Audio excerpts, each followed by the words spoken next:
What's up, everybody? It's your boy Andrew L. Case, and you are now tuned into the Middle Initial Podcast. Today is March 24th, 2024, and here my co-host, as usual. Wait a minute. I see a new face in the building, possibly a rising star. If you don't know, now you know. Matty Traynor is in the building. Matty is our new addition to the Ascension Podcast Network and the host. And we're looking for a new co-host right now, but the host of Middle Initial Black Diamond BD Pod 24 at BD Pod 24. This is Matty Traynor. I've mentioned his name before several times. You've seen the tweets. Now I can add a face to it. Matty's in the building. Of course, we're here with my co-host, as usual, the legend himself, Jude A. Jackson. Jude, say what's up to the people. Hey everyone, doing pretty well. In around 3 hours, I'll be 32 years old, the ripe old age of 32. It's crazy. Being in Wow, your wow, 30s. wow. We've watched Jude grow with this show, become a better host, slightly better tweeter, not that great at Discord, but we watched Jude grow as a Wow. grown ass Wow. man. This is Yeah. I've known Jude for let's see, it's 4 It's been at least, it's been long. and prior to that. So it's Yeah, been it's at been longer. least It's been at least 5 years. Like most people on Twitter who follow me have known me for at more least than 10 5. years by now, which is great. Yeah, at least more than 5. Yeah, 10 years actually. Like I've been on there since 2013 with the Jets and all that stuff. So it's like 10 years, which is crazy. Maddie's one of I, the newer ones, so he's only known me for like a couple of months. But I, right. I we'll think know I each other followed for you though prior to that, like yeah. before even the whole Discord and then that whole MI Pod thing. Mhm. So I definitely been a You saw spectator the of those vision. tweets for a while now. Yeah. I see the vision from the past. Yeah. And of Well, I'm course, we excited. have Matty 32. Traynor. They're 32 years old. Big thing. I remember Mhm. my first beer. 32 years old. You know. um,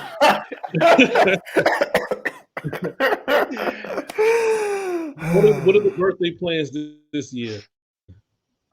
Nothing too, you know me by now, Case. Nothing too crazy. If I could just maybe have a couple of drinks, Mild cup of relax. cocoa. Yep, just like a cup of milk or Warm. something like that. Nothing too crazy. Couple melatonins. Almond milk, warm almond milk. Not warm, but like cold almond milk. My ice cold almond milk. All right, Kurt Angle. Matty Mhm. Trainor's in the building. Matty, do you have a middle initial? You're gonna tell us your middle name. What's your middle initial? Middle initial is R, stands for Ryan. So yeah, no, not afraid to put that out there. Not a problem. Matt Ryan Trainer. Matt Yep. Ryan Trainer. That's hey, I Yes. like that. No So we relation got to the quarterback, former Atlanta quarterback, Mhm. former Indianapolis Colt quarterback. no relation to Matty Ice. So Matty, we know what brings you here. You're part of the team. You're filling in for Kev tonight. Shout out to Kevin A. Lewis. He's spending time with his fam tonight. You're filling in for Kev. Big shoes to fill tonight. How do you feel making your first appearance on MI Pod? Well, once you sent me that text, I absolutely just ran, grabbed the laptop, and was excited to hop on, join. I mean, very active in the Discord. Love when we're going Mhm. back and forth about a million different Mhm. topics. Hopefully, I can do Mhm. Kev proud. Um, uh, my bitter rival right now. He's actually my first matchup in one of our fantasy leagues. I think I'm in. It turned out I was in going to be in one fantasy league with Kev. All of a sudden, I'm in 3 with him. So he brought me into that degenerate Oh fantasy wow. baseball life. So Mm. uh, absolutely stoked to be here tonight and ready to roll. Kev is an Well, you're not going to be as influencer. antagonistic. Like Kevin's very antagonistic, so I get the feeling that you're going to give me a break, and I can just, not spread misinformation, but spread my truth. Because I come on here, I spread the truth, and Kev doesn't want to hear the truth I spread. So, thank you, Maddie. I already know you're spreading the truth today. I love to feed into the fire. It just brings in, controversy and sparks intellectual debates. And, that's Matty, my power. I warned you. Don't enable him. Don't enable him. He's reckless when he's enabled. But listen, our resident degenerate is not here, but we will be discussing a degenerate in a few. Let's start the show. You are That's now good. tuned in to the Middle Initial Podcast, bitch. Now everybody pod nowadays, but it pays when you listen to Jude, Kevin, Case, and in case you missed it, get your spirits lifted. Man, New York's getting covered just to be specific. When the beast will kick it, you get back. Yeah, listen one time, I promise you come back. Now we switching up a topic, you know that we come pack. And I don't wanna say it, but bitch, we want blacks. In fact, we need that. Cause ain't nobody talk like the boys. It don't matter who you like or employ. We've been the best for a minute. Big brains could've went to MIT, but we like talking shit. Here's the MIP.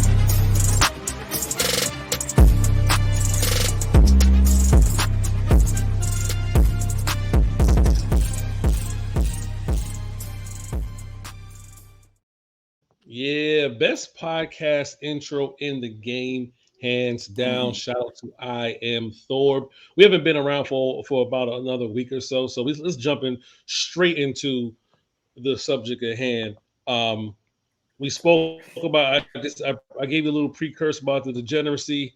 Shohei Ohtani and his translator is in hot boiling water. Over this past, I would say this past weekend, before the weekends, apparently, and we've had our back and forth about gambling and legalized gambling and illegal gambling and how it's going to play out and pan out. Shohei's name was on some interesting wire transfers.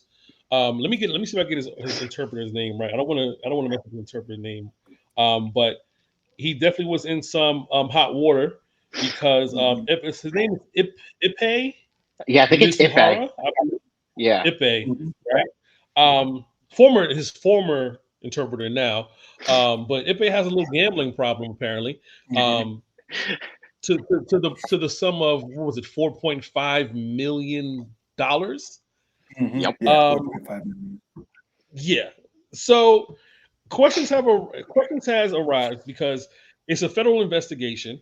And in this investigation, Shohei's name was on. I believe they said 2 wire transfers to his his interpreter for that large sum, and it brought up some speculation. Is this Shohei's gambling? Did he send out his mans to go put some bets out for him, or is this another like Jaguars case where someone is stealing? And he got caught red-handed. So I'm going to let Matty start. He's our not our guest, but he's green. He's the rookie on the scene, and get him started. What did you read, Matty? And what are your thoughts? So I saw like a condensed breakdown, and so if I just read a little bit off of, I have the screenshot of it. So in order, so the first thing is that they were investigating the bookie, and that's how the first thing is Ohtani's name came up. And then, like you said, the transfer went to the money to the bookkeeper to pay the debt. And then the interesting thing is that Ohtani's team sent Ipe to ESPN to do a 90-minute video interview to say that Ohtani never gambled, and specifically said never gambled on baseball, and that it was all him, and that Ohtani was kind of like being a good friend, and he was taking care of the debts. And so the whole sketchy situation of it is, first of all, how is a bookie gonna let someone go up 4.5 million in credit? I mean, he definitely dropped that he was Ohtani's interpreter, but at the same time, when you're up to 4.5 million, there had to be some show of credit that he was actually good for it. So he wouldn't do that unless, and he was Ohtani's best friend, so he wouldn't do that unless he was like, hey, like, I'm down this much. And did he wait until he was down 4.5 million, or did he wait till he was down like a couple 100,000? That's what they got to look into. And another thing is, so they did the interview with, and it was basically the guy taking the downpour for Ohtani. And then all of a sudden, I guess there was another faction of Ohtani's team came out, and they were just like, oh, no, this is not true. It's the money was stolen. And they decided not to, they were like, everything is a lie now.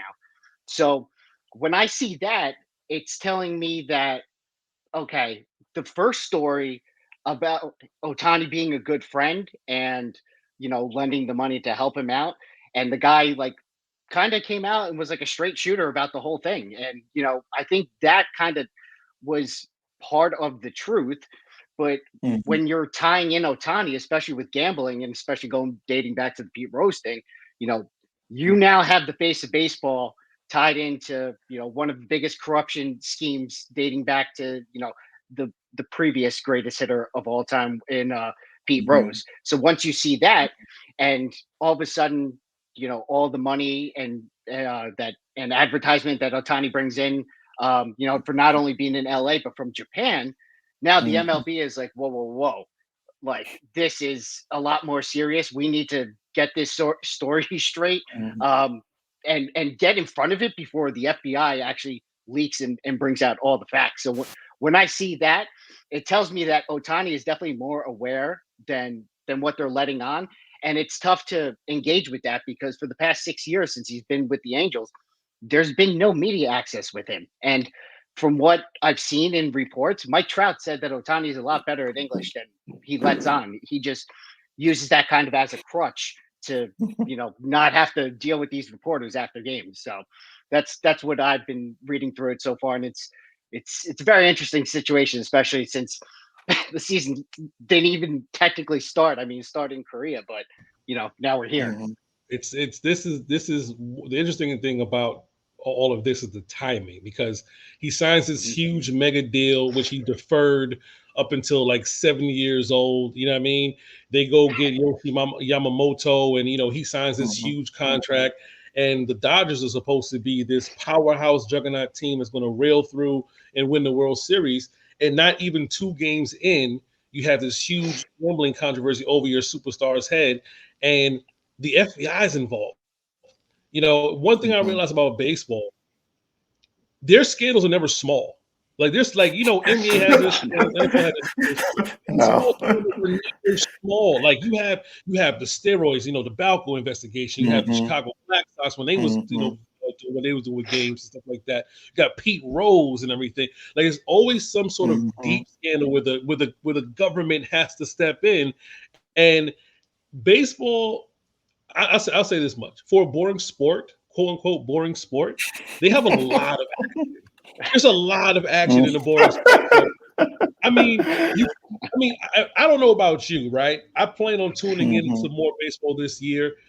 Mhm. This is definitely something that I want to see. Like it's must see Mhm. TV. But let me ask you this, because you and I have gone Mhm. back and forth about gambling Yes, we have. and what gambling is Mhm. doing to sports. Now, I'm of the stance to say there's nothing wrong with sports gambling, but I'm also of the stance and of the belief that the legality of sports gambling has Mhm. opened up the underbelly, and we're seeing a lot more where it feels like these teams or organizations may have some doubts. Like, hey, this was a good idea until Mhm. until now. We got the Mhm. Jacksonville Jaguars guy stealing 20 Yeah, that's a big million. thing. You got Calvin Ridley, That's insane. betting on sports. You had like 4 Detroit Mhm. Lions suspended. You had Colts players suspended. You got players Yeah. arguing with fans about parlays and stuff like that, and people getting threats. It's getting nasty.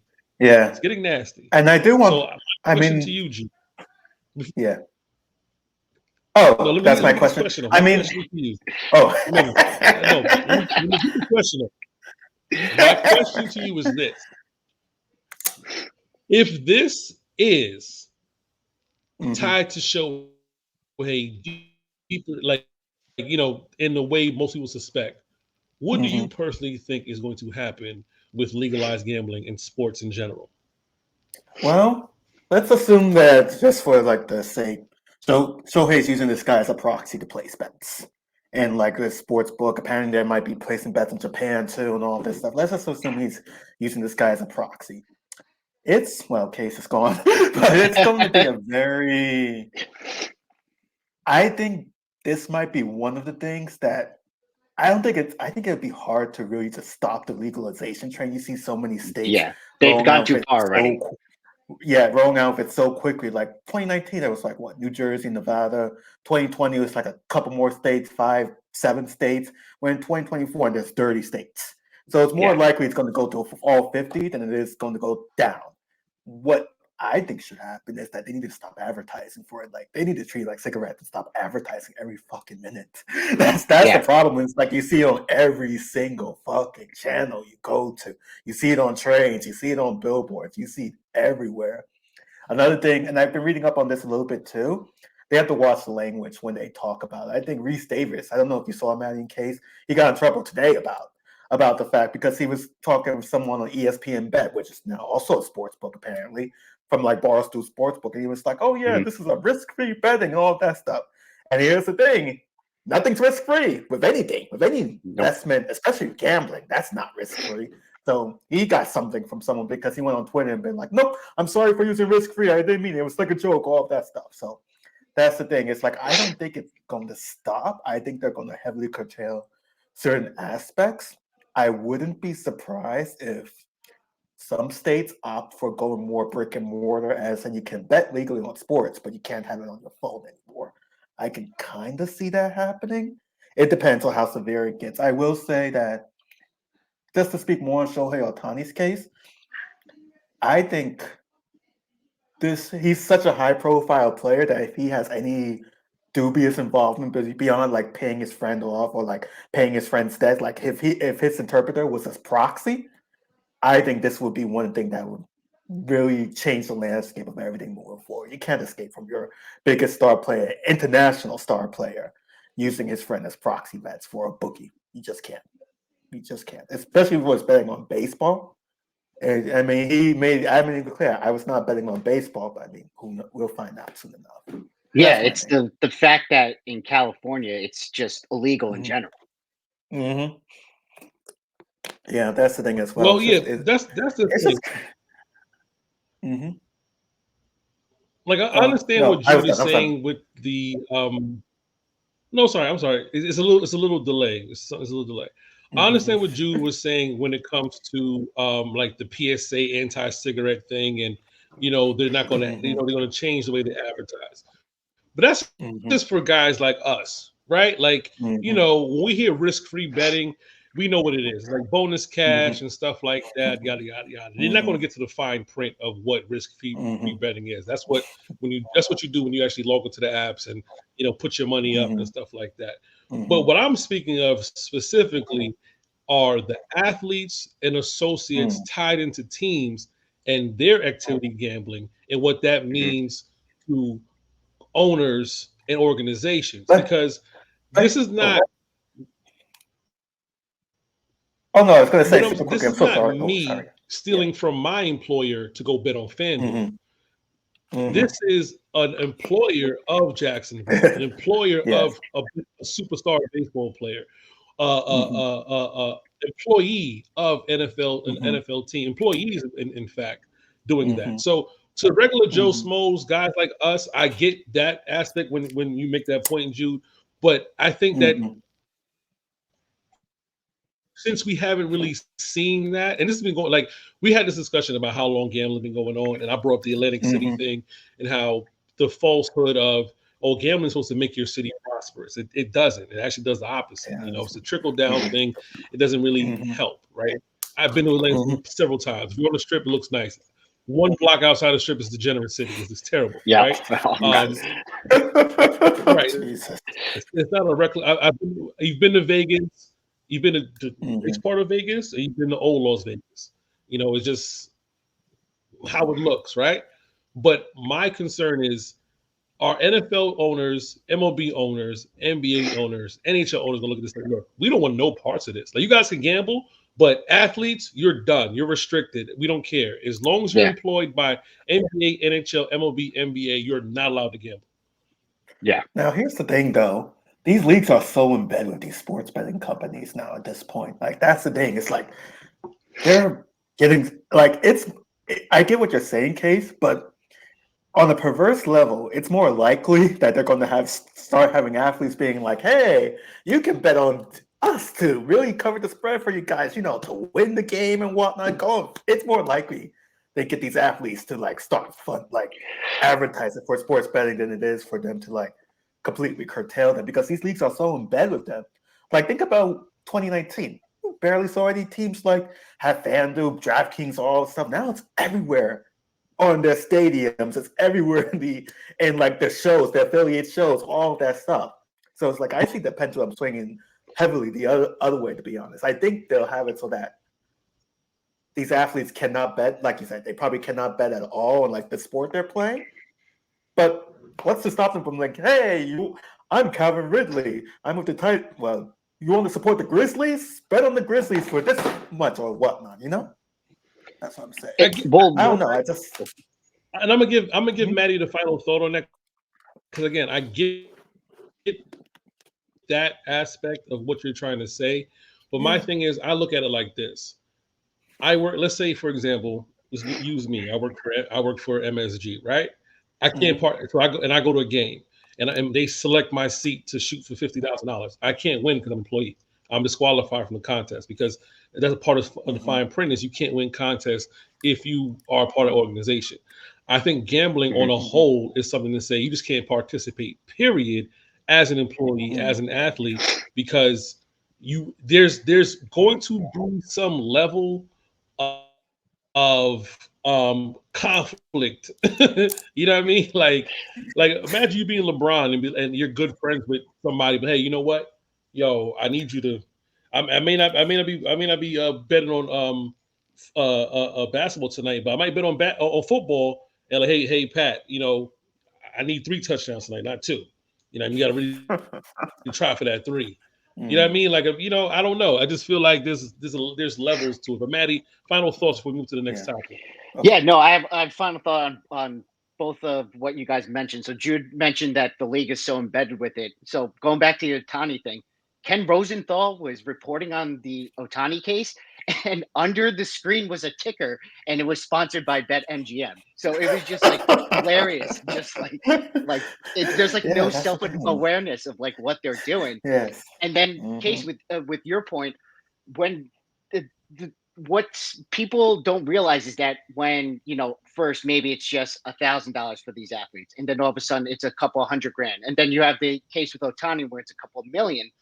It's a lot easier to be like, hey, how about you score under 20 points tonight? Or, hey, how about you strike out 3 times tonight and we'll call it clear, instead of, paying me back the money, because the bookies in that case will see it more advantageous, because not only will they make their money back, but they can, reach out to other people and, hedge their bets to make even more of a profit. So that's where that line of fixing props I think props are one of the biggest downfalls too for gambling, but I think in the end that's where the dangerous territory of fixing the games can come in if this doesn't get handled appropriately.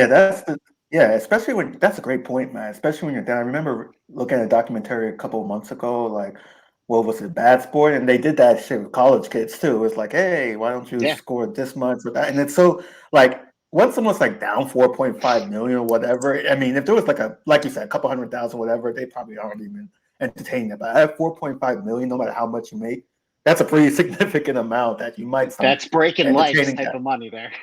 Yes, and that's the thing too. It's like I get what Case is saying with how legalizing sports betting may have like opened up that criminal element, but at the same time, it's like that criminal element probably is even more prevalent. If it's one of those things. It's like, is it a good thing they legalize it? Because it's like you avoid the bookies for like the regular Joe Schmoes. Like now you're avoiding the bookies and your legs aren't getting broken. But at the same time, it's just like, I guess now people are more emboldened to like steal money from their employers to fuel their addictions. You got to look at it like a high roller.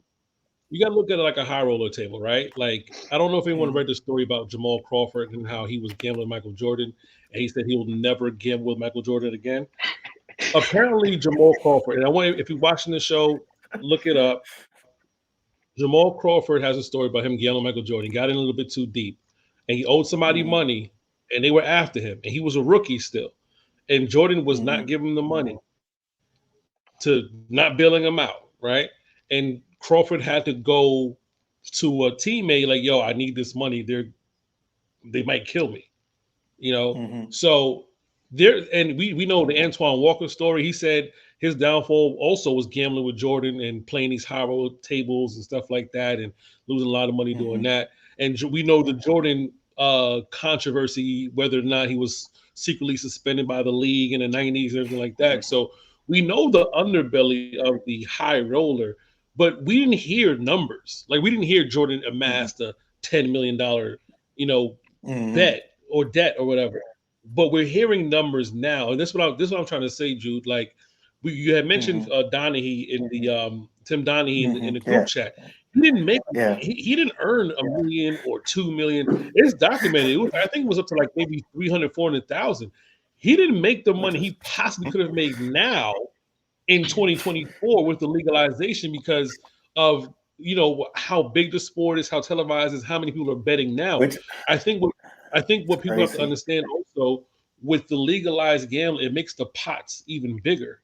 Like in comparison to say, hey, I can gamble in this state, but now imagine 20 states gambling on the same game. Those pots are huge. Even we have profited slightly when we're like, when we bet for the field goal. What was the field goal every game? And people were hitting big. People hit way bigger than we were hitting. People were hitting, tens of thousands of dollars, and the payouts were huge. So that's what I'm alluding to. It's not just the fact that it's happened before. Yeah, I agree with you. Illegal gambling has definitely been a problem. And you're right. You do overstep the bookies, and you don't have to worry about getting your legs broke. But in this Shohei case, if they or him wanted to gamble that badly in California, that they hired a bookie, who also name is Matt, by the way, to make these. Is it you, Matt? are you coming on the? Did you decide to escape and come on the show? What do you know? I did watch. I've been watching The Sopranos, so I mean, I know. This just in. MOB, we have the real Matty right here. And my podcast has the exclusive. Right. Yeah. We beat the Jets beat by a mile, country mile, if we ever had that. I want to say one last thing too. And you made a point about like people getting threats or whatnot. It's so crazy. It's like it's with gambling, it's also with fantasy too. You'd be surprised how many people are like, oh my God, why did you score like X amount of points? You deserve a funeral or something. It's crazy. It's like people who invest so much money into this, and they're like blaming players and like messaging them. It's like I get like if you play it and you're frustrated at someone, but it's like stop messaging. They don't fucking care about you. Just stop. They're more likely to air you out than just be like, oh, I'm so sorry. Let me give you some money. Like stop. So that was the only thing I wanted to say about that. But shout out to Joe. Every day, Joel Metz is dropping bets all day in our Discord. So shout out to him. We're not against gambling. Like we're not anti-gamble. We're just like I'm just like, hey, look, it's getting a little seedy. But moving along, where a lot of people are gambling, March Madness. Of course, March Madness. One thing I'll say, I would never bet on college. Like betting on college is so, especially March Madness. You can either cash out big one night and then fail the very next day. Like it's just too big to cash out. But I haven't been watching March Madness. I've been queued up the stories. Of course, we'll talk about the team from Oakland, Michigan. Your boy knocking off who was it? It was Kansas. It was Kentucky. Yeah, it's Kentucky. Yeah, Kentucky. Who was it? Kentucky. Yep. NC State, of course, Jude alma mater, doing what they're doing. But let's start off with that. March Madness. Let's jump right into it. Jude, alumni from NC State, go Wolfpack. They're in the Sweet 16. How do you feel? First time since 2015. I feel pretty good about it. I mean, honestly, in college sports, I haven't been watching like crazy since I left college, so I'll keep in touch here and there. I'll look at the Pac Pride page and all of that stuff to see what's going on. So, like, I saw like NC State was like pretty much out of it, like late in the season. They lost like what 6 out of their last 10 regular season games, something crazy like that. I was like, oh shit, and I thought, okay, they won their first 2 games in the tournament, but it was like the early games, the Tuesday, Wednesday. And I'm like, okay. When they beat Duke, because I was like, oh. Okay, they beat Duke. That's surprising. But then as an NC State fan, it's like we're superstitious ourselves. So we're like, okay, they beat Duke or UNC. That means they're going to lose the next game too. When they hit that buzzer beater against UVA, I'm like, oh shit, this could probably be real over here. And then beating UNC for the ACC tournament, I'm like, wow. And keep in mind, NC State's very similar to the Jets, minus the fact they have slightly more recent championships. But like their last championship, what ACC tournament was like 1987. Their last national title was like 1983. So here, seeing that happen, it's like, oh wow, this is like a legitimately incredible run. And then DJ Horn's doing his thing. A couple of our other players. I'm gonna be honest.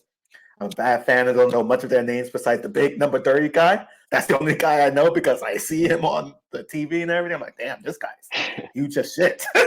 So it's like he's doing good. Got some good shooters. They beat Case's favorite team. They beat Texas Tech. So at least they got your boy out of here, Case. So you can't slander me for the Reds of March Madness because they got your boy out of here. And we'll see what happens. They could potentially have an Elite Eight. Wolfpack, baby. Dude. Yes. That's my only take about March Madness. Really, it's just NC State. That's just a great run. Like, legitimately, like, even if you're not a State fan, it's legitimately, like, one of the better runs you'll see in tournament history, most likely. Your thoughts, Matt? Jump in, man. I know you've been watching a little bit more, Matty, than me. I haven't watched at all, so jump in. Yeah, no. So I'm a Rutgers College fan. So they obviously they didn't make it this year. It was a bridge year. So kind of doing actually that Jets connection. Next year, Rutgers has the number 2 and number 3 prospect in the country. And then they have a couple more top 100s. So it's like, so it's actually Ron Harper's youngest son, Dylan. He's the number 2. And then the number 3 prospect is Ace Bailey. They played, I think they played AAU together and they were on some national teams. So they decided to do like kind of like that Fab Five sort of thing and like team up together. And so that kind of reminds me, like, they're going to go to the NBA, their top 3 prospects. So like next year is like their run. So when I watch the tournament, I kind of just root for the underdogs. I root for locals and I root for, my boys, whoever teams they like. So one of my best friends from college, he's a Dukes fan. So I root for Duke. Jude, you're from NC State. So I'm in the Wolfpack this offseason and you're watching the game the other night. Every time they give, so I think number 30's name DJ Burns. So future, he should be a lineman for the Jets. Every time he got the ball, literally backing down, like the announcer at one point was like, "How is there no foul call?" Because the amount of power he was throwing back. Yeah, and the crowd was just going nuts. And so I mean, the tournament's fun for me, especially now with the NIL, is because you're seeing a lot of these kids that are losing scholarship spots to the next upcoming, kids. They're able to go to another school. I think someone from Oregon the other day, they transferred from the school, one of the schools that they were at previously, and the guy, I think it might be Cousinard. He dropped like 40 points, and so from what I've noticed so far, though, is that the top teams, so the Connecticut's, the Purdue's, I mean Duke is, well, I think they're 4 this year, but they're still a team with top talent. They're steamrolling. I haven't seen a team yet, a Cinderella story, but from what I'm seeing, like right now, it's looking like it's going to be one of a Power 5 team this year. Like I said, I'm a Rutgers fan, so they're from Big Ten. Purdue, they've had Zach Edey, I guess I forgot what country he's from, or if he's even from a different nationality, but they compare him to Yao Ming because he's like 7'3", 7'4". They've been stacking up a couple of these.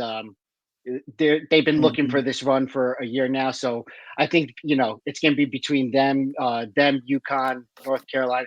But I mean, if the Wolfpack could slide in there to a couple more upsets, who knows? Yeah, that would definitely be something. If you see NC State in the Final Four, I would be. I mean, I just like next season their home opener. I'd be down there if that happened because that would just be incredible. Donate my paycheck to the NIL. No, not my paycheck, but you get what I'm saying. Like, it would be something else. Like, it would be amazing for sure. I know Case is excited that his biggest fan, his hater, is gone from the tournament now. Hell yeah. Jack Gohlke, get your ass back into the basement, right? Back into the encounter role. You know what I mean? let me explain my hate for Jack. I don't know Jack Gohlke. It's not like it's personal or anything like that. It's just you know what's funny? We often talk about the ages of players, right? And guys who should be out of college by now. We know the COVID year and the transfer and stuff like that. When I found out that first of all, Jack Gohlke looks old, but then I found out he was born in 1989. He's 24. He'll be 25 this year, and the way he was speaking after about, we're not a Cinderella. I mean, come on. The thing for me, the whole premise of NCAA basketball and being a Cinderella team is that you're from this unknown school like Oakland. That checks off. And normally you are maybe an older team. When I say older team, maybe like 21, 22, because you got some 4-year normal guys. College age, yeah. Right, because normally all the one and dones are out by like 19 years old, right? All the good players are 18, 19, maybe even 20 out of the league. They're out, they're going to the league. So those Cinderella teams often do have older players. But I'm like, this guy's like a 5th, 6th-year senior. You know what I mean? His hairline's receding. And the thing is, he's not a baller like, yo, this is all he does. The man took 327 3-pointers, right? That's insane. In a season. So he's a 25-year-old specialist. Bro, if you don't get your ass to the G League or go to Europe or go somewhere and let these kids play fucking basketball, we're not a Cinderella and all that stuff, and then he got like a TurboTax NIL. Of course he got the TurboTax NIL. You look like a fucking accountant, bro. Like, Jesus. Save the fun stuff and the dreams for the kids, okay? It's for the kids. It just felt wrong celebrating this grown-ass man playing against a bunch of true freshmen. Like, John Calipari must be Kentucky. Right. The funny thing is, that would have been more fun matchup. Yeah, that would have been a fun matchup. NC State versus Kentucky. That would have been much more fun than it was a tough game versus Oakland, but just like for the name value and everything, that would have been fun. I have a question for you, Case. Who do you hate more, this guy or Paul Millsap? That's tough because me and Paul Millsap's rivalry is that's Paul Millsap thing. The Paul Millsap. Matty don't know the Paul Millsap thing. I just don't like Paul. I don't. What is it? I don't like the cut of his jib. That's what me and Paul Millsap. I don't like his face. I don't like the fact that he has like a beard here and no mustache or whatever it is. I just don't like his face. That's all it is. It's really personal. I remember when he played for Utah, he was like I think it was him and Derek Favors and stuff like that. He always played the Knicks tough. But I think most of it, I never liked Paul Millsap because he always played the Knicks really hard. And it felt like he didn't play anybody else tough but the Knicks. But this guy Gohlke, man, that just pissed me off, bro. Because it's like when I was watching, like when you watch NCAA basketball and you see the young kids and they're from this no-name school and they're like, man, this is my only shot to be seen on television. And the further I go, maybe I have a shot to go to the NBA. Jack already noticed. He already said, I have no shot at the NBA. He already knows. This is the mountain top. This is the fucking pinnacle for him. And thank God NC State did the right thing and got these dudes the fuck out of here because they no way I wanted to see Jack Gohlke for another friggin' week playing the Sweet 16, playing in Elite 8. The story's over. I still think though because he shoots a bunch of threes, I still think it's possible he could be a walk-on type G League type dude because NBA is about shooting, so it's not impossible. But if you haven't made it this far, go somewhere, man. Get out of here, Jack. Hit the road, Jack. That's what I'm pushing up for. Hit the road, Jack. Let me fix that. Let me fix that right now. Did you see the amount of 2-pointers that he attempted this year, like inside the 3-point line? 7. Like what, 10? Oh, not even 10. 7. Oh, 8. 7. I was just looking up his stats because, like you mentioned, like I wanted to see like what his shooting percentage is. So his 3-point percentage is 37.6, which I guess is pretty decent. I guess if you're taking that every shot is a 3, and this is career, and his regular field goal percentage is 37.9. So it's like So like, bro, like you're, and the funny thing is, he was 6 for 17. He had 22 points, all 17 attempts with 3-pointers, and I'm Yeah. just like, yo, yeah, at least he knows his bread and butter, right? I'm going to shoot threes. You know what I mean? He made 18. He made 18 points from three. He made 4 free throws. At least he knows what his bread and butter is. But let the kids have their fun, okay? You know, let the kids have their fun. Diaper daddy doesn't apply to you. My senior year, I mean, football is earlier than the basketball, but I played my senior year at 21 years old. And this dude is playing at it's 24 25. years old. I can only imagine the physical. I mean, he doesn't go in the paint, but like I can only imagine the physical advantage of playing freshman kids. If I was able to play just one more year, this dude is playing 3 years older than I was against kids literally coming out of high school. Like I feel like I would course hate you him more. expected to win that game, dude. Like you're 7 years old. I feel like Could if you you were imagine like being- in the paint and he's like dunking on people and he's like obnoxious about it, I'd more get the hate. Like if he was in the paint all the time and just dunking on them, I'd be like, yeah, just stop talking. But it's like anyone can shoot threes decent enough. It's just he just shoots threes and he's kind of talkative after the game.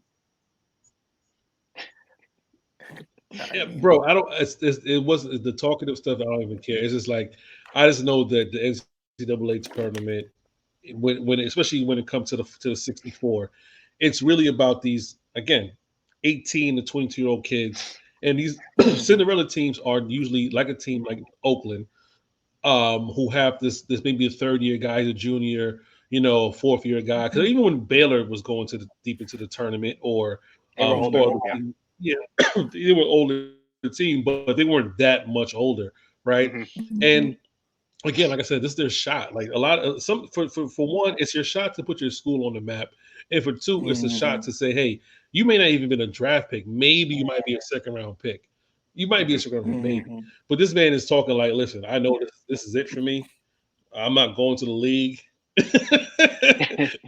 Like, no shit, bro. You'll be 25 this year. Like, let the kids have it. But it's all in fun. I don't hate Jack Gohlke. It's fun. This is, you know, topical observation. Shout out to Oakland. You know, you lost to the better team. Go Wolfpack. The women are doing their thing. LSU.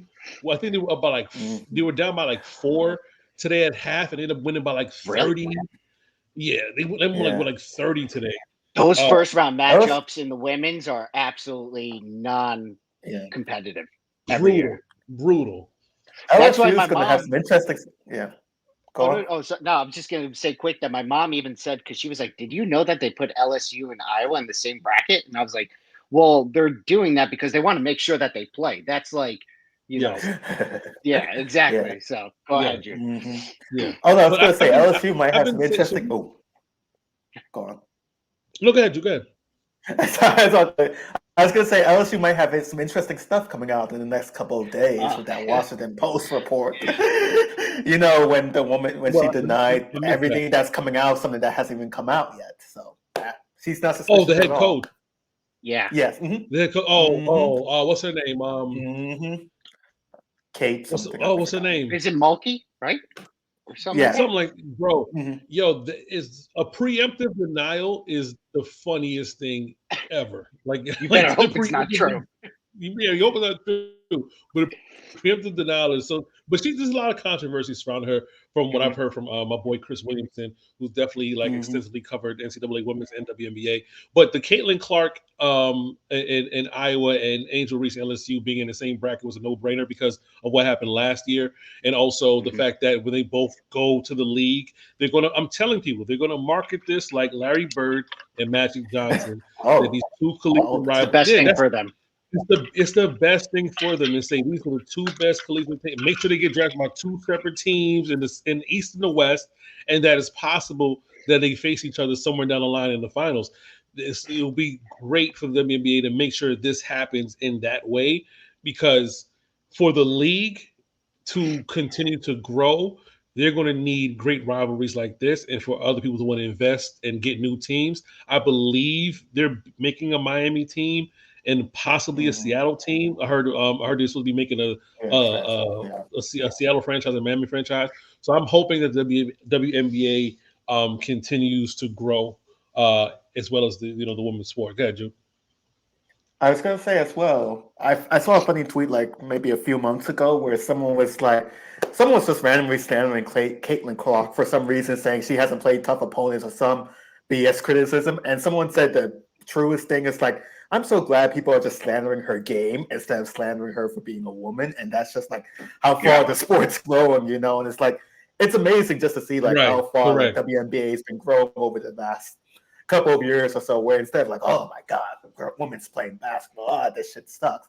Now I've seen a lot of people tweeting about it more than like college basketball, for being honest. I feel like they've had like a golden age of girls coming out. Like you got Sabrina, that was the former Kobe protege, right? She was in his trained by him in his camp. The New York Liberty was getting a few women that were coming out like huge college stars, and you still have those old those veterans that are classics that we grew up with. So putting in this new fresh blood, I feel like they just got to do a better advertising. Like Case said, you get that rivalry, kind of like WWE style, where you set up a storyline. That's what you really got to do. Yeah. I mean, listen, the NBA is built off of storylines, right? Like everything we discuss. Like, I don't know what the storyline for the NBA is this year, seeing as the Lakers aren't doing what the league needs them to do, which is be really good. And your best KC Thunder, right? So, well, I mean, of course, in Denver, of course, the repeat champions. And the fact that Jokic doesn't necessarily want to be the face of the league necessarily, like he just enjoys playing and not being in the spotlight.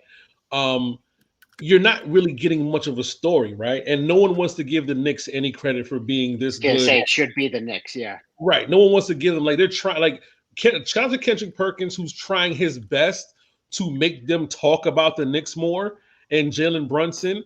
But it seems like the media in the league does not want the Knicks to do well, and they don't want to talk to them. I'm not saying this as a Knicks fan. I'm just saying, like, they're really men's outside of Jack Gohlke in Oakland. There's not much storyline there either. So now it's really the women and what they got going on, and hopefully WNBA, and they need to ride this fucking thing all the way through, because this is the right time. It's the perfect time to get hot, because the NBA is not really, there's no major storyline that we're talking about. Like the MVP may be SGA, right? He definitely should be the MVP, seeing that OKC was even projected to be where they're at, and they're competing with Denver. And it just looks really good right now for the women's sports. So we'll see what happens next. Real quick before we go to the next topic, let's pay some bills. If you are a cool dad or you want to be a cool dad, make sure you shop www.dadsarecool2.com. And of course, use the promo code MIPOD69 and get 10% off. Shop dadsarecool2.com and get 10% off of your purchase, and be as cool as a dad. Me. Also, are you feeling low? Are you feeling tired? Get your energy up. Grab a dubby. Dub it. Be better. A Judes energy blend. if you need a dub, grab a dubby. Get that dubby. Wait, what was the line? If you want a chubby, get a dubby. I forgot what it was. I think that was the one. If you want a chubby, get a dubby. if you want I forget which one it was, but it was something along those lines. Point is, get the dubby. Chubby, get a dubby. That was like a chubby. That was Juice promo. Get a dubby, get 10% off with our promo code MIPOD59. Dubby energy drink. Judes energy blend. They have shaker bottles, they have powders, and I think they have carbonated drinks.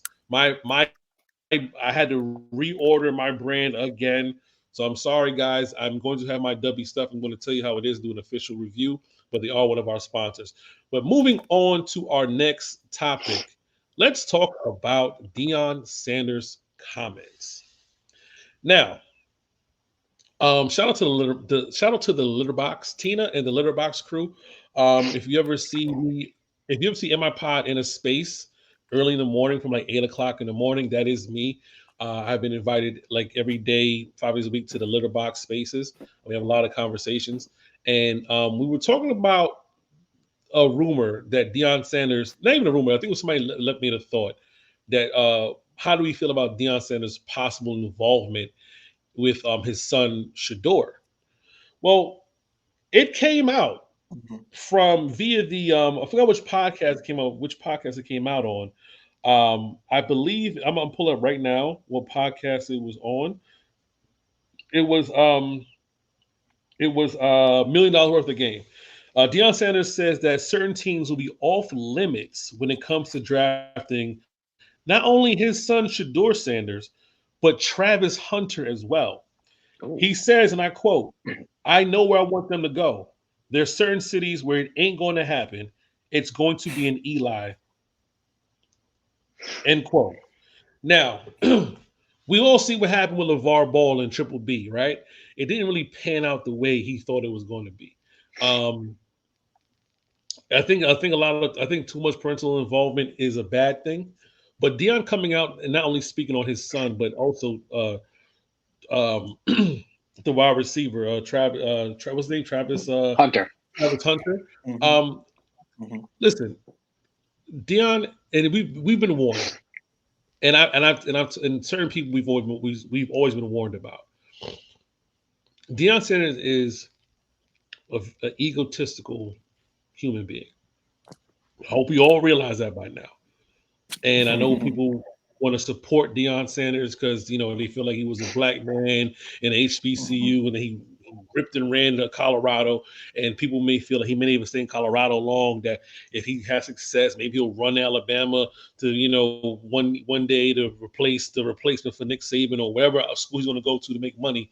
But we heard something prior to that. Shador said he didn't want to come out the same year as another quarterback unless he's going to be the number one overall. And this kind of confirms it what his dad said with this commentary. So, Matty, what do you think about what do you like to call them, helicopter parents when it comes to sports? I think it's definitely touchy. It depends because sometimes the kids like grow up with it, so they're just used to it, so they'll never push back. And especially, I mean, in the Ball case, it seemed like kids that, I mean, let's face it, I feel like we saw LeVar more than all the sons. Like the sons were never speaking publicly to the media, so it seemed like they just always said yes dad growing up. And I feel like from the Sanders and Hunter's standpoint, though, it's more of my dad's one of the greatest NFL defensive players of all time, so I think he may be listening to him more based on like a career aspect. So I think that's where Shador is following it. So I guess I kind of understand it from that standpoint, but at the same time, you don't want to limit your opportunities or where you can go because like we see it every single year. It happens to us. Our past three quarterbacks redrafted. It didn't work out, so you got to find that next opportunity, that next job. If you go out and say that you don't want to play at certain places, what if Shador doesn't work out wherever he works? Wherever he gets drafted, he's limiting himself in his next opportunity, and not only does that limit his opportunities to get like a backup or starting role at the new point, but it limits his money because the amount of teams that are interested in him are limited as well. So I just don't like, I understand, the parents want what's best for him. So, Deion was in the league. He doesn't want his son to, we say the biggest thing with quarterback prospects is situation. You want to go to the right situation, especially one with, a lineman and a good offense, because you don't want your son to deep down also have a career-ending injury or something that paralyzes him for life. If he's taken he's taken too many hits already at Colorado. I saw it this entire year. So but at the same time, just for me personally, I was in a town that had, some parents that, outspoke for their kids. I would always, if my mom would always would want to speak up, I would just want to chill, like let your play speak for itself, and anything extracurricular, when it happens, let it happen. So that's how I look at it. It's definitely, tough from a situation to situation. Mm. I will say with Deion Sanders, I mean, I think so many times we get used to these quarterbacks either leaking or just outright making, oh, I'm not going to play here. I'm not going to play there. All this blah, blah, blah. And it's just like, what? This isn't 2004 anymore. You don't Mhm. have Eli Manning's last name. Yes, Deion Sanders was one of the greatest in like NFL history as a quarterback, but even then, I am pretty sure that Shador himself probably doesn't have that pull, like Eli did, because he had Peyton Manning like a couple years before him. So it's like it's easier at that pull. You have that legendary name. You have a brother that's doing well. I don't think Shador is going to have that pull, and I think a lot of these players just gotta play with. I know this is going to sound super boomerish of me, but you just gotta play where you're drafted and hope you get enough time for a second contract somewhere else.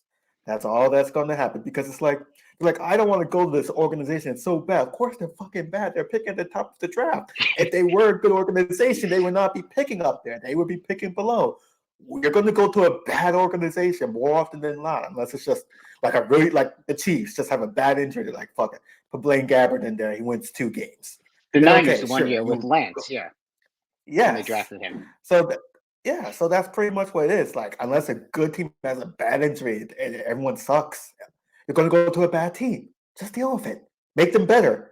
That's what every NFL player wants to do. Make the team better. That's all people ask of you. So just do that.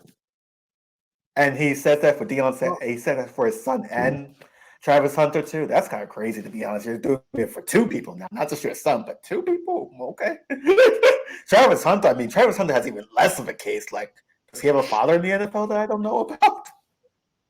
I don't think so. So it's just like He doesn't even know what position he's going to play yet. He plays corner and receiver. So Right, he's a two-way. He's a two-way guy. He could go anywhere. Here's my thing. I'm gonna play a little devil's advocate. I am not a fan of the draft process in itself like I used to be. Because I just do a little research. I'm not a fan of the draft process. I think the draft should be treated as free agency, and teams should have an allotted pool of money to say what they can afford based off of projections, whatever the case may be.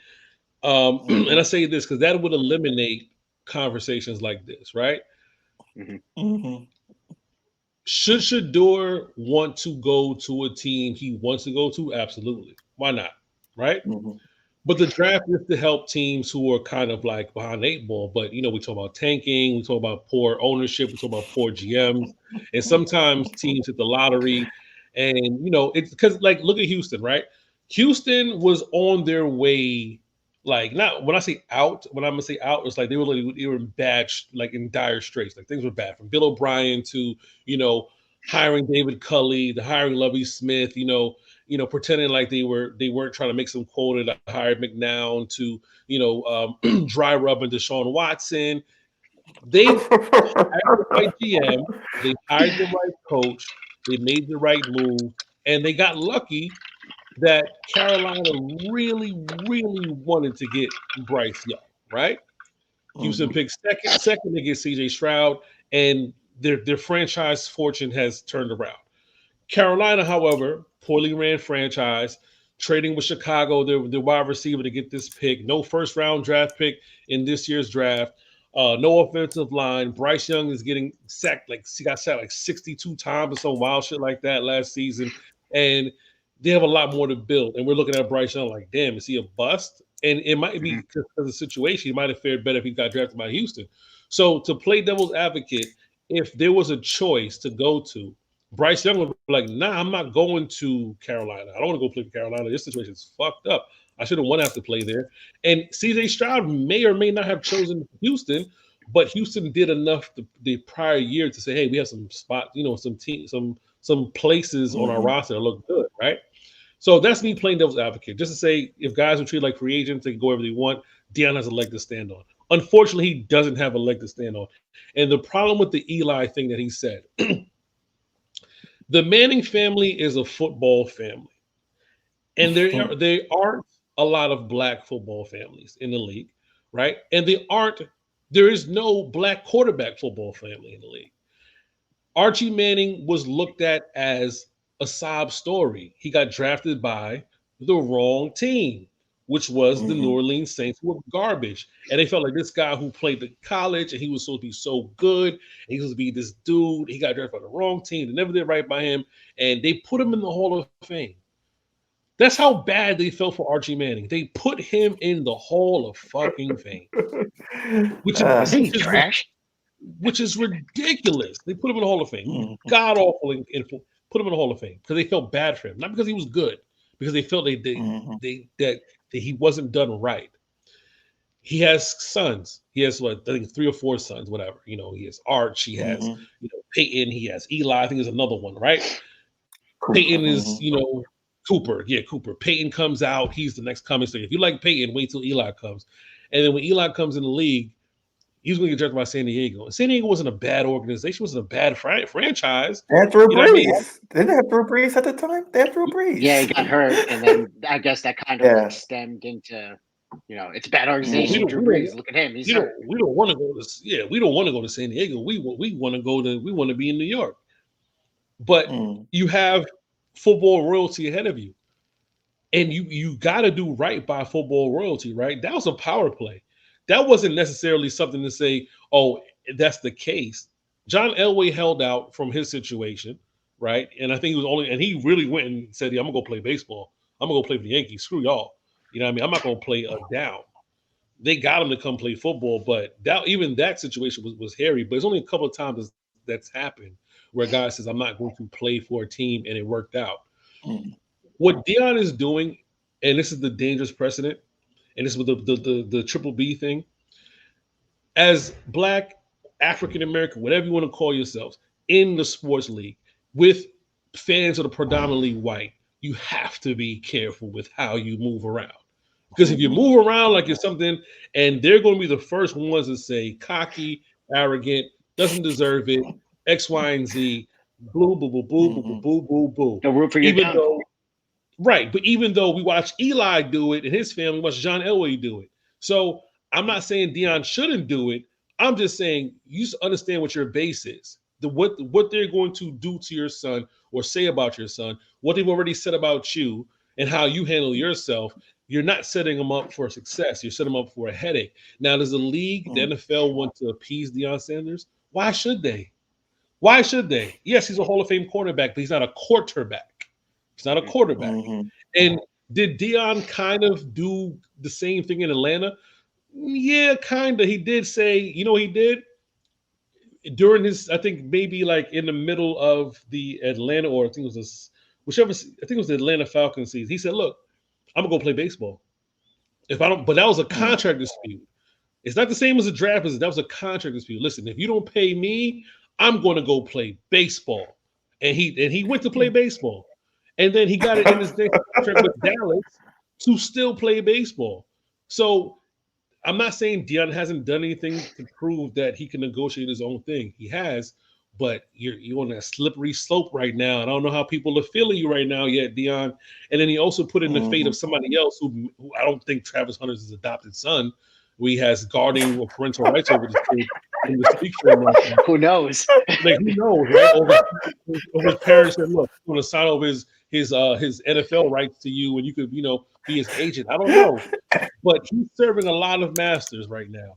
And it's just hey, man, I want to see the black man win. I want to see him do his thing. I want to see these kids win and come out there and play. But just know the playing field isn't even. And for the LeVar Balls of the world, and people admire them, you kind of put your kids in a bad position in an arena where you're wanted, but you're not wanted. You feel me? Like, you just got that wink wink is like, hey, Colin Kaepernick. LeVar Ball, I haven't heard from him in a while Actually, it's kind of crazy. Like he was really His popular sons like are, 3-4 you know, years. yeah. I mean, Like LaMelo's his best son, and he's just started dying. he's always pretty hurt. much. He's always Lonzo hurt. has Yeah. a He's always career hurt. injury. Leandro's a loser, apparently. You know what I mean? Like he's just like I'm just saying, I'm Stuff keeping it from real. China or wherever they were. Right, Leandro, he can't stay on the team, and he can't keep his weight keep his weight down. You know what I mean? And your oldest son, who's supposed to be the guy who set this whole thing up, they're saying he may not even play again. You know what I mean? He's sit out, and right. So, and you talked a lot of shit. You talked a lot of shit, and it didn't bring you nowhere. You know what I mean? So it's like it's a slippery slope, man. It's one of those things, and I hate to say it. I don't want to say it. I refuse to say it. But you have to play the humble game just a little bit, because when we fail dynamically. Like when we fail, we don't feel, oh, you know, he's out the league is nothing. No. If you were talking shit and you fail, oh, that's what you're gonna be known for. It's gonna keep coming up. Yeah, they create narratives like the whole, you know, Carmelo Anthony, George Karl. For a long time, we thought George Karl was right in how his assessment of Carmelo, but then we look back like, oh man, a lot of the players hated George Karl, but we can't talk bad about him now because he's like terminally cancer or something like that. Like we can't badmouth him. Like the man was on his deathbed a couple of times. Like you can't badmouth George Karl now. It look as bad optically to badmouth George Karl. You know what I mean in hindsight, but hey, his assessment may have been bad. You know, even the Allen Iverson practice thing, when they dove deep into that story about his friend dying and stuff like that, like no one cares about that story. They just care about that moment, you know? So yeah, I remember. Yeah, I remember that moment. It's like for the longest time because I wasn't following basketball back then. When I heard that meme, I'm like, oh, he really was talking about practice. But you do some little research, it's like, no, he was talking about someone his life dying. Right. But it's like all you think about is yeah, you talk about the all you think gravity about of that life. practice quote, which is a great quote, by the way. It's a perfect quote, but I'm saying you put it in a vacuum, you put it in a bubble, and it just stands with you for the test of time because whatever narrative the people choose to run with is the narrative that's going to stick, and it's hard to escape that narrative. It's hard to escape that dialogue. So I don't know what he's doing. I don't think he should be doing this, but man, it's crazy. We have a couple of more subjects left before we close out. I do have a surprise for you guys. Let's Yeah. Good. So we are doing a giveaway, and we're going to do it tonight. We're going to pick the winner tonight. I was feeling good. I said, hey, man, we got to give away stuff to our patrons. Shout out to our patrons. And I just want to show you guys what we have here to give away. First of all, shout out to Dan Lobags, for taking this beautiful photo. That's sick. Gorgeous. I like to call this one 3 the hard way. Of course, Michael Carter II, Sauce Garner, and DJ Reed. I got this done out. It smells good. It's fresh. 11 by 17 black and white. Yes. Okay, I wasn't expecting. Smells like the big I three. wasn't expecting a sniff test. Oh, hey, bro. This is how we give it up. Now, this is how I like to do with the giveaways. We have the randomizer wheel, the wheel of randomizing. Now, we have 21 patrons. I think we have 11 paid patrons, but only 4 followed the rules and typed "I'm in order to win these posters. And I'm only picking 3 lucky winners. And you guys get to see it right now. So this is what we're going to put in the banner is, hold on, I need 2 hands to type. I'm not that talented. Okay, bear with me. Oh, I spelled time wrong. All right. Put giveaway time. Bam. Giveaway time. Woo, fanfare. All right. So the names that we have are Jeffrey, Rod, Rob, and Chris. Now I'll say this much for Chris. Chris is in the green, Chris Hecker. I don't want to give us the name, but he's a part of All Gas Pod. Chris has won a lot of our contests. You really can't see it clearly. I'm just going to see it clear. Chris, you see now? There you go. Yep. All right. Yeah. So Chris is in the green, Rod is in the yellow, Jeffrey's in the red, and Rob is in the blue. There's only going to be 3 winners because it's the title of the poster is 3 the hard way. Let's give it a spin. Go! Who's going to be our first winner? Big money, big money. The winner is that's Lynn on Jeffrey. Jeffrey. There you go. Our first winner. Congrats to Jeffrey. You are our first winner, and you will receive your poster. I did listen. I am trying. I DM Sauce Gardner. I said, bro, I'm just trying to get an autograph from you. I don't know if he's going to do it, but I'm hoping if I go to training camp and I bring a poster, I get one autographed. Maybe if I get 3 of them to autograph it, I'll do something special. If I get 3 autographs. So if I get Michael Carter, Sauce, and DJ Reed to sign a poster, I'll do something extra special. All right. For the second spin, go. Round 2. Round 2. Who it is. And the winner is. Chris. What? Chris is our winner. That was on the border. Shout out to Chris from All Gas.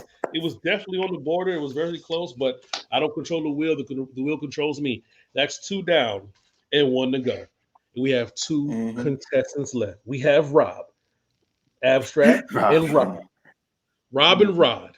What a moment. What a thrill. Go. Beavers D. And the winner is Rod, is our winner. Shout out to Rod in Connecticut. Come on, say it. There you go. And that is it for our giveaway. I am sorry, Rob. I love you, bro. But I am real, and he is my master. So those 3 posters, I'll contact you each and let you know how you will receive your poster. Shout out to y'all. I do have 2 left. We don't know what's going to happen to these 2. Am I keeping one? Will I get these autographs? Who knows? I do not know. Find out Let's next move on time to our final. Dragon Ball Z. Find out next time. Final subject: the Jets in what they've done so far. If you are interested in joining our Patreon, click our link tree in our bio at MIPod69. Sign up for at least $1.99, and you can join our Discord. Come in Discord, have a conversation because we get heavy in there. We talk, we argue, we cuss each other out, but it's all love. We don't hate each other. We love each other. It's just a bunch of passionate. Sometimes it's personal, but it's all love. It's all good.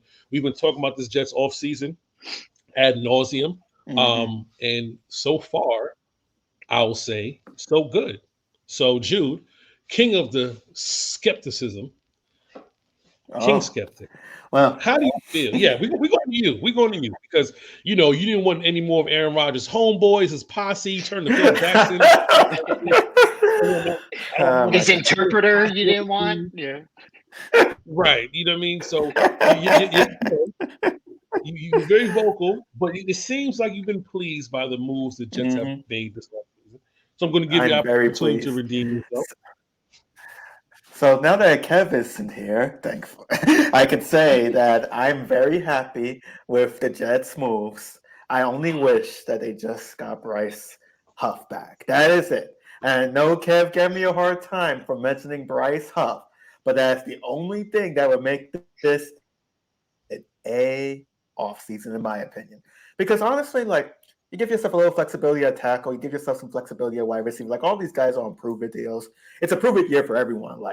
Despite how Salah might be carrying himself like he's untouchable, he's not untouchable. We barely wanted to keep him around. So it's like Salah's not untouchable. JD's not. Joe Douglas isn't untouchable. So they got to go all in, so to speak. And these moves are good enough to go all in. The contracts are reasonable enough. There's no complaints there.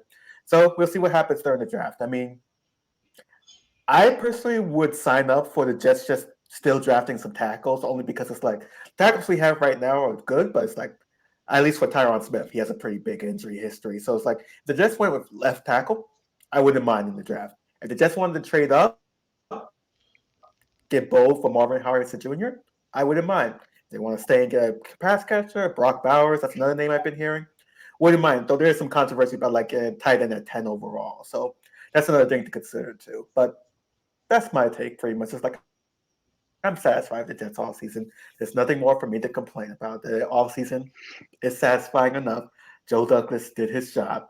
He wasn't quite as aggressive the first day as I would like, but he did his job. And see, you're doing this, but Kev's not here to do this, so I can say this in peace and I can move on because I know Kev will be saying something, but thankfully, he's being a family man. So I can say what I need to say in peace with no reprisal Hey, man, whatsoever. Kev is going to watch this show and he's going to have his opinion. I'm going to let you live because that is not my job. My job is not to attack you on the show. That's Kev's job, and Kev's not here. So I'm gonna let you live. Kev will be back soon. Matty, how do you feel about the Jets off season so far?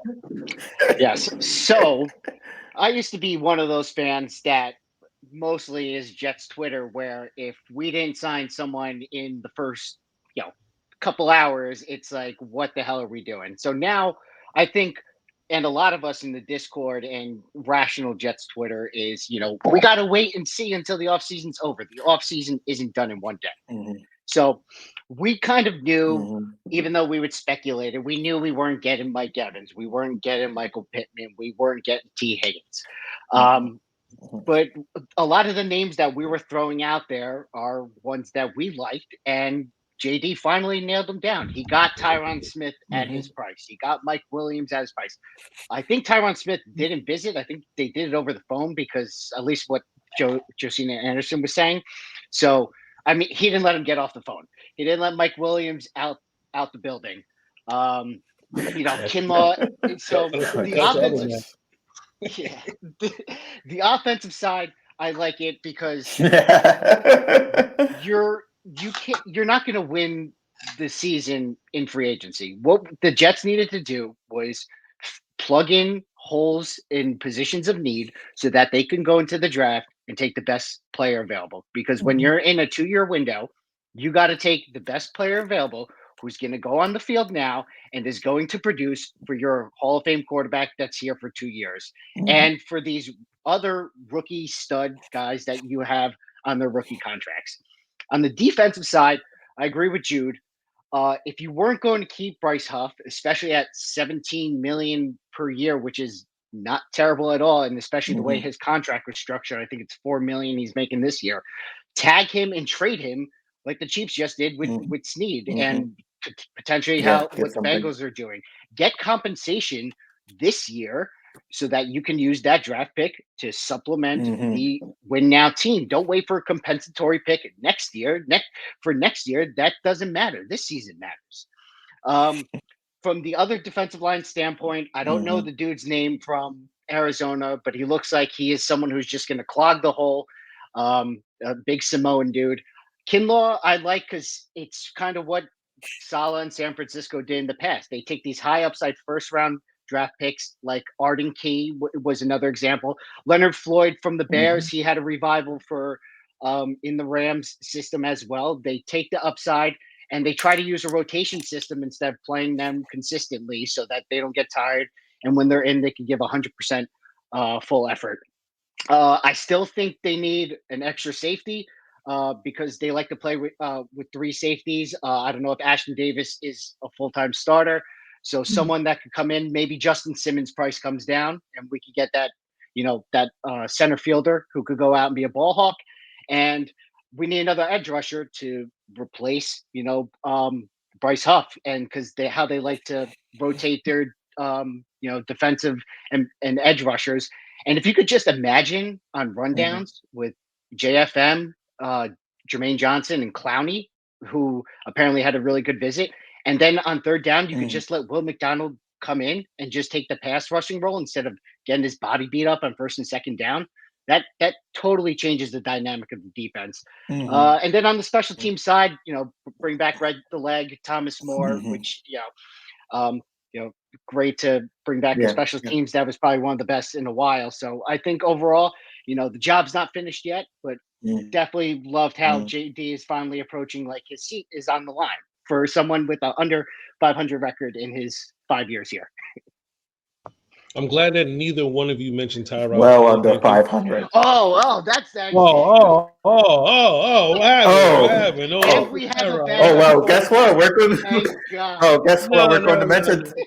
Thank you for We're going to pointing mention out. Ty God Taylor, not Tyrod Taylor. Ty God, and I'm putting it Future right now franchise because Kev's not quarterback here. Ty So God. I'm saying Ty I had God to, Taylor. I had to remind you guys to mention Tyrod. So I'm glad we got this on video. I had to remind you guys to mention Tyrod Taylor. But to bounce off of what Matty had to say, Matty, you hit everything on the nose. The interior defensive lineman from Arizona is Leaky Fotu, or whatever his name is. I can't pronounce his name. Kev is good at that. He's better. Kev's out here. He's out there. Yeah, that's Kev. That's Kev's bag right there. I'm not gonna lie. Spelling and enunciation is not my thing. But Okay, you need that. but I'll say this though to what Matty said. The perfect thing that Matty said was you're getting guys that's going to maximize your window for the people who are on a rookie contract and the new guys you have coming in. And this is why drafting a tackle at 10 makes no sense. Drafting a tackle at 10, especially regardless if you feel like it's not if it's Fashanu, if it's Mims, whoever it is, drafting a tackle at 10 makes no sense because you're not going to play him. You didn't give Tyron an incentive-laden contract worth almost $20 million to bring in a rookie to sit behind him. You're not thinking about 2030. You're thinking about 2024 and 2024 alone. If you're going to draft a tackle, you might as well trade out of 10, trade back, and get the tackle that you want to draft for the future, and hopefully a second round pick attached to that, and move forward. But don't sit in a premium spot and tell me you're drafting a tackle when Brock Bowers is there, or if you're drafting a tackle and one of those, not Marvin Harrison Jr., but Ozune or one of those guys fall to 10, because we don't know what the Giants are doing at 6. We don't know what the Chargers are doing at 5. We're kind of. But the thing is, yeah, Jude, jump in. But the thing is, It's it's a little like bit of delay. at 10. It's not just about this year. It's not about 2030. Oh, it's not about 2030. That's crazy far out. It's about this year, next year. Because Tyron Smith, he's a great left tackle when he plays. He hasn't played a full season in quite a while. So I'd rather have someone okay, this guy's plug and play. He can sit behind Tyron Smith, but when he goes down, put him in there, let him get to work. That's the logic behind drafting a tackle. But you're not drafting. I get drafting a pass catcher too, but it's you gotta think about your personnel. You're not drafting a backup at 10.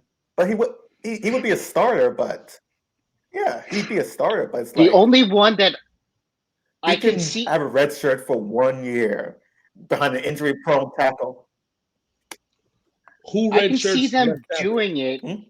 The only one I can see them doing it is was it Fontenot from Washington, because he can play guard and tackle. So there's a chance that he could beat out Simpson and play guard. And then, for example, if Tyron Smith has to miss, he's not going to practice at all. So you could put Fontenot at tackle to practice, so he gets those reps, both guard and tackle. But if Tyron Smith, then you take him from guard and you put him in tackle, Simpson comes back in at guard.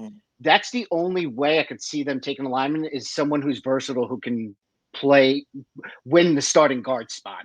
But when your third receiver still right now is Alan Lazard, it's really tough to make a case for someone who's not, maximizing Aaron Rodgers getting the ball out quickly, because Aaron Rodgers loves yakking. He loves 50-50 balls. So that's why I think Brock Bowers is perfect, because he could do the 50-50 balls in the red zone, and he's also huge in yak, and he could help block on two tight end sets. Or trade up and get one of those wide receivers that Case was mentioning. You have to take that risk. Your job is on the line. You have to win this year. So I think it's a playmaker league now. Look at what the Bengals did when they took Jamar Chase. That's another perfect example. They got made fun of how many times with the Sewell meme and the Jamar Chase in that same meme, and then all of a sudden they make the Super Bowl in year 2 of Burrow with Jamar Chase. Yes. And again, the way Matty laid it out, that's what I'm saying. This is not about next year. This is not about the year after. They're maximizing their window for now. Who gives a fuck about next year? Because next year, all those guys are coming off. Then you go back to the table and say, "Hey, Tyron, thank you for this. Here's 18 million. We don't want to bring you back. We have somebody that we drafted in round 2 who can play left tackle. They are versatile. No, they have a versatile tackle. There's a versatile offensive. They went to go Michigan's pro day. There's I've got it. We just talked about it in Discord. There's a guy who plays guard. I think he played every position: guard, center, and tackle. Who was on the line for Michigan. You have a versatile guy like that you can draft in the second round. He's not going to be a first round pick. You know what I mean? And if you feel, and again, the Jets are going to have to get into the second round of this draft to maximize their talent. You know what I mean? If you sit there and say tackle at 10 and you don't trade back and you're not in the second round, then you go from one round to round 3. Now, people are saying the Jets may take their future quarterback in round 3. Still not a receiver. Still not a tight end. You going back with Kenny Yeboah and Ruckert and Conklin? Like, that doesn't really sound as good as saying Conklin and Bowers, you know? So that's all I'm saying. I agree. Do we really trust JD to take someone out of the first round too? Because his first round picks hit. I mean, still have to see about Will McDonald, but like, how many times has his late round picks hit? Like, they don't, and he usually never takes offensive players in the later round. I think taking Carter Warren and Izzy was like the first time he took like multiple offensive players like in the third round plus, like since he's been here. It's usually been defensive players, usually like special teamers or off ball linebackers. Like, right, and he because he knows how to build a defense in Salah's regime. How what Salah wants, he's done excellent at that. That one draft he had, it was loaded with talent. Like, you couldn't miss. It's that so crazy. It all felt bad. Yeah, you could have missed that. That draft was amazing. Like, I don't know how any team could have missed that draft. Seattle didn't miss that year either. They had multiple first round picks. They didn't miss. Houston didn't miss that draft. Yeah, I'm telling you, if you go down the list of talent in that draft, the teams that had multiple picks, how many teams missed that draft? I think the Steelers with Kenny Pickett. Let's look at it right now. I'm actually curious. Right. And that's because they had to take a quarterback. Yeah, go look at that draft, dude. It's hard to find a team that missed, like a team with multiple first round picks, a team that is drafting in general, like second round too. Like Houston back. What's the name? What's his name? Stingley? The starting quarterback. Stingley, right? Stingley, yeah, Stingley. I know who you're. Derek. I know who you're talking about. Derek Stingley in the second round. Seattle got their running back. Their cornerback. They got 2 tackles that year too. Right. It was that draft was loaded. So JD had missed that draft. Yeah, pretty much the top 10 of that draft is like that top maybe 10 the of that Jaguars draft is with excellent. Walker. I'm looking at it right now. There's like at least 5, 7 good. Yeah. Right. Yeah. Maybe the Jaguars. But I mean, but he's still like pretty good. I will he just like wasn't like the first overall pick word. Right. I will say overall, with like it's so funny, just like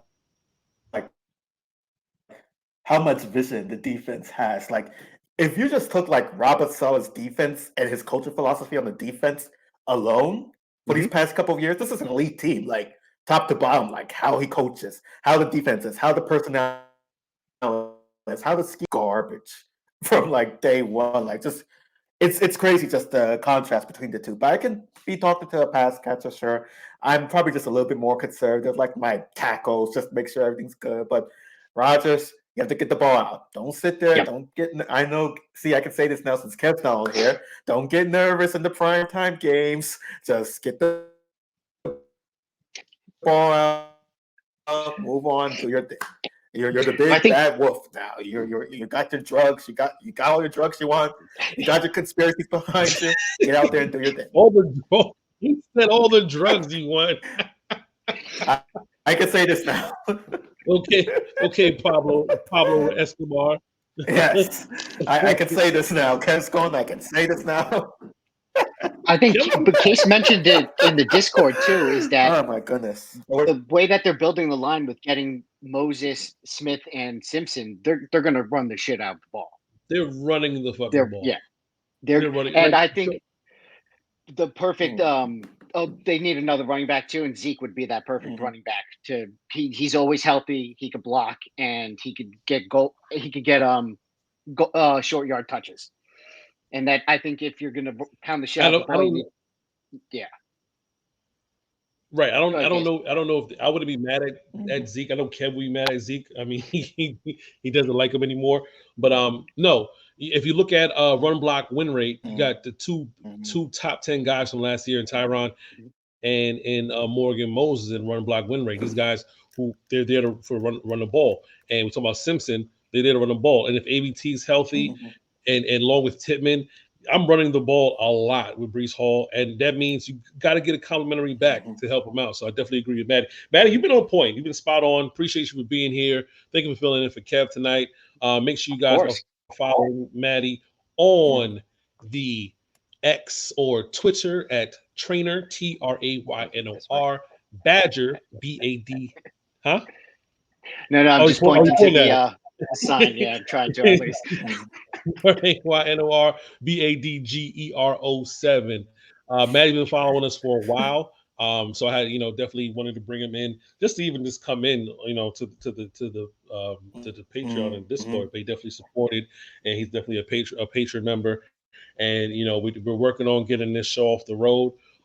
So definitely appreciate you for coming out and some great insight. And for your first time being on the show with us and being a part of Session Podcast Network, salutes. I will take my hat off, but I'm not wearing one, and I'll just tip my shades and give you a wink,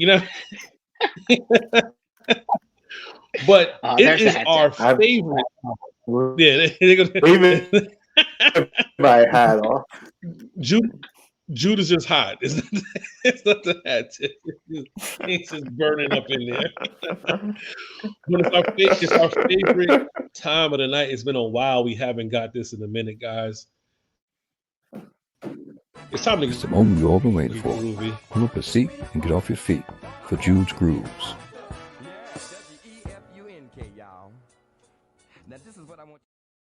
That's all you guys are going to get because, like I said, we get the copyright hit every time I put that up. Let me give a little short bit. Let's get groovy. Here it goes. Chris Brown just got rich.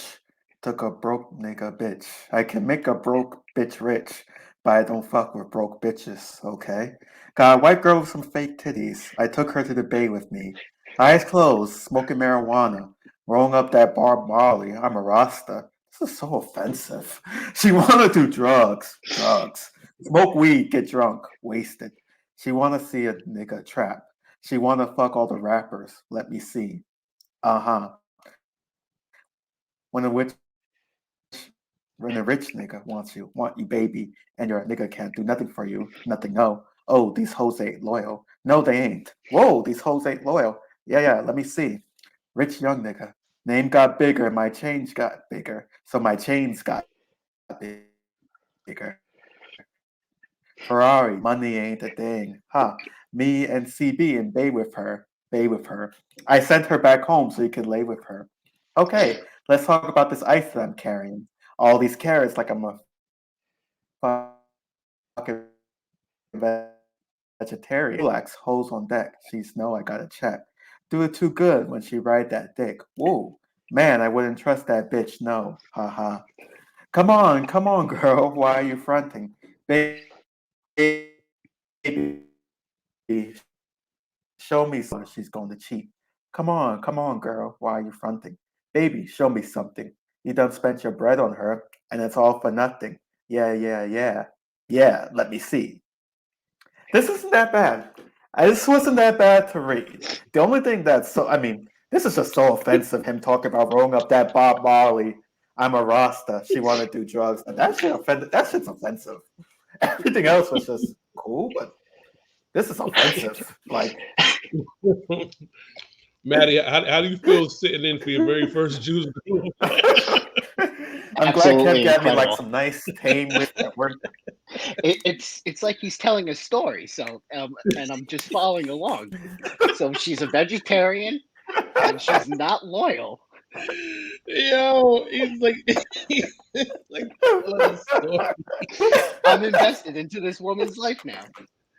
Oh man, another successful Judes Groove. Oh, Make my sure you goodness. following Jude at Jude Truth. I was about to spell it out at Jude Truth. Kevin couldn't be here tonight, but make sure you follow Kevin Lewis at KLEW24, and make sure you tapped into the Underdog Fantasy Network and listen to the only two teams that matter with Kevin Lewis and Coley Mick. Make sure you're following us on Instagram and on Twitter at MIPod69. Follow your boy, me, Andrew L. Case at A Case Online. And of course, new to the Ascension Podcast Network, we got my man Traynor Badger. Make sure you follow Traynor Badger 07 on all social media network. And don't be shy, man. We're coming soon with that Black Diamond Middle Show podcast. Baseball, Mets, Yankees, MLB, BD Pod 24. We're working out the kinks, but we will be there in your homes very soon. Any last words before we go? Jude, you want to go first? I'm here. Last Oh, words. no. He's like, I'm here. We know you're here. Any last words before we go? Jude's like, huh? I checked out. Yeah, Jude tapped out. State? Yes. First off, go State. Second off, we support Ty God Taylor, all of us of MI Pod, including Kevin Lewis. Kevin Lewis is a big supporter. Don't let him fool We get you. you. So listen to Kev. He said this. I'm telling the truth. And just make sure to follow my Pod 69. Matty, you were great. You were beyond phenomenal. I'm really excited for Black Diamond. Hopefully, we got some juicy stories. Hopefully, you'll find out the mystery of them all. So I'm really excited. Thank you for coming on, Matty. I appreciate it. Yeah, no, I appreciate both of you guys. Glad to be a part of the team. Just felt like this was a free-flowing conversation. Shout out to the MI Pod Discord. Love all you guys. Shout out to Ty God. Let's go Jets. Let's go Mets. And plenty more, where this came from. Go Wolfpack. And don't Go forget, Wolfpack. grab a W. Peace.